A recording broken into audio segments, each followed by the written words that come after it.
These are the mini BEST instructions. For subject conditions, the subject should be tested with flat-heeled shoes or shoes and socks off. Equipment for this test includes a temper foam, also called T-foam, about 4 inches thick with a medium density T41 firmness rating, a chair without armrests or wheels, an incline ramp, a stopwatch, a box 9 inches in height, and a 3-meter distance measured out and marked on the floor with tape from the chair. For scoring, the test has a maximum score of 28 points from 14 items that are each scored from 0 to 2. 0 indicates the lowest level of function and 2 the highest level of function. If a patient must use an assistive device for an item, score that item 1 category lower. If a subject requires physical assistance to perform an item, score 0 for that item. All right, so first our patient is going to be doing a sit to stand.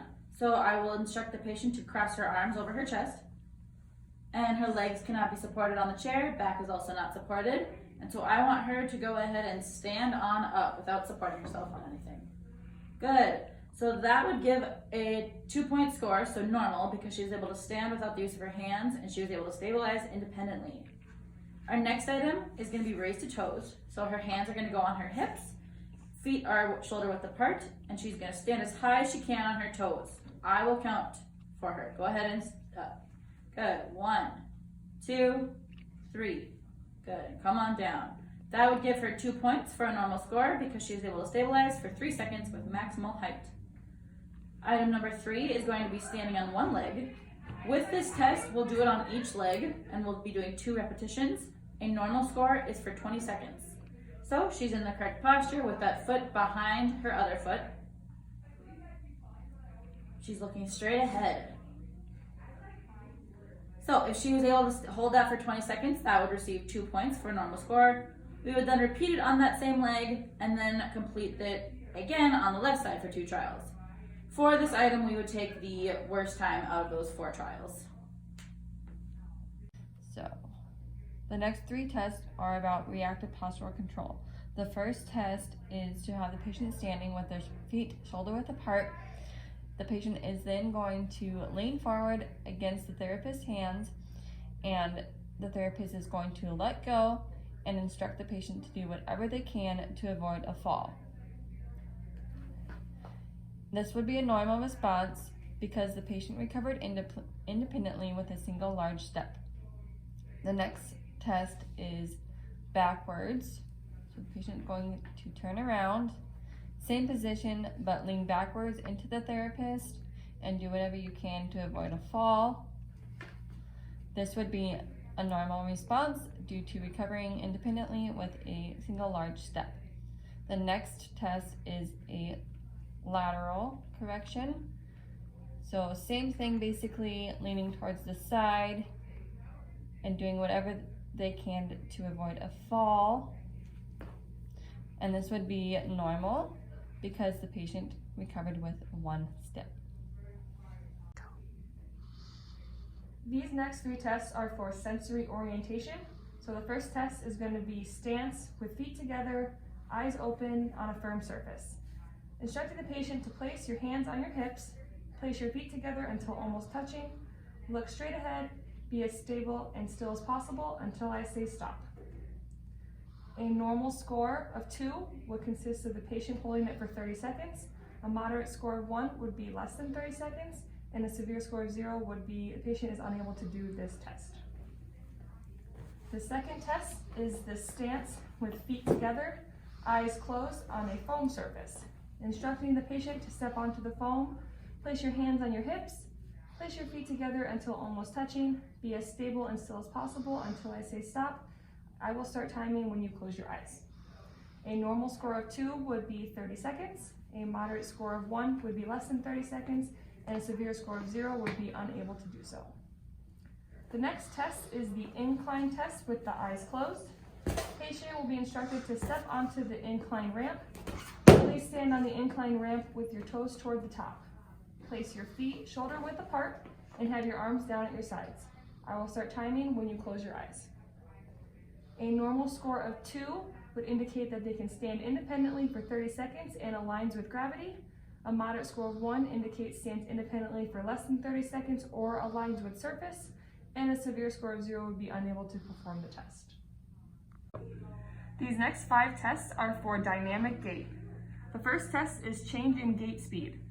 I'll instruct the patient to begin walking at your normal speed. When I tell you fast, walk as fast as you can. When I say slow, walk very slowly. All right, go ahead and walk. Walk fast, walk slow. Good. A normal score of 2 is significantly changes walking speed without imbalance. A moderate score of 1, unable to change walking speed or signs of imbalance. And a severe score of 0 is unable to achieve significant change in walking speed and signs of imbalance. The next test is walk with head turns horizontal. I'll instruct the patient to begin walking at your normal speed. When I say right, turn your head and look to the right. When I say left, turn your head and look to the left. Try to keep yourself walking in a straight line. All right, go ahead. Left, right, left. Good. A normal score of 2 is that the patient can perform head turns with no change in gait speed and good balance. A moderate score of 1 means the patient can perform head turns with reduction in gait speed, and a severe score of 0 is the patient performs head turns with imbalance. The next test is walk with pivot turns. I'll instruct the patient to begin walking at your normal speed.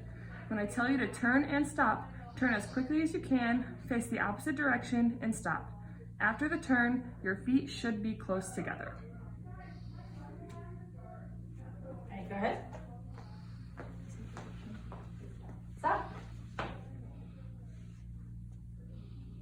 A normal score of 2 indicates the patient turns with feet close fast, less than 3 steps with good balance. A moderate score of 1 indicates the patient turns with feet close slow, greater than 4 steps with good balance.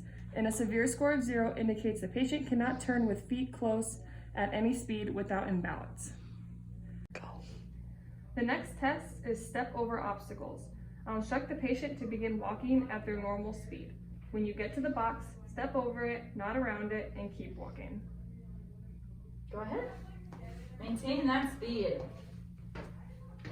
Good. A normal score of 2 indicates the patient is able to step over box with minimal change of gait speed and with good balance.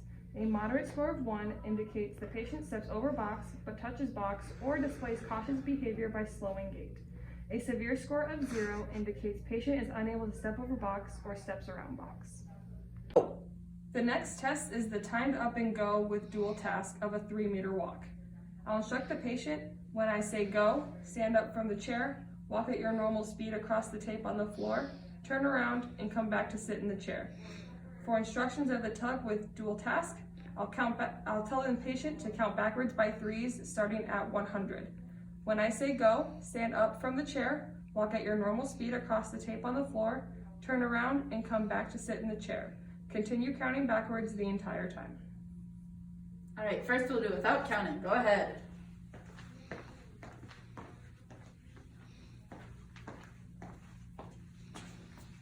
Perfect. Next we're going to do it with you counting backwards by 3, starting at 100. Go ahead. 97, 94, 91, 88, 85, 80. A normal score of 2 indicates the patient has no noticeable change in sitting, standing, or walking while backward counting when compared to tug without dual task. A moderate score of 1 indicates the patient is affected by the dual task, either counting or walking, with the gait speed less than 10% when compared to the tug without dual task. A severe score of 0 indicates the patient stops counting while walking or stops walking while counting. When scoring item 14, if subject's gait speed slows more than 10% between the tug without and with a dual task, the score should be decreased by a point.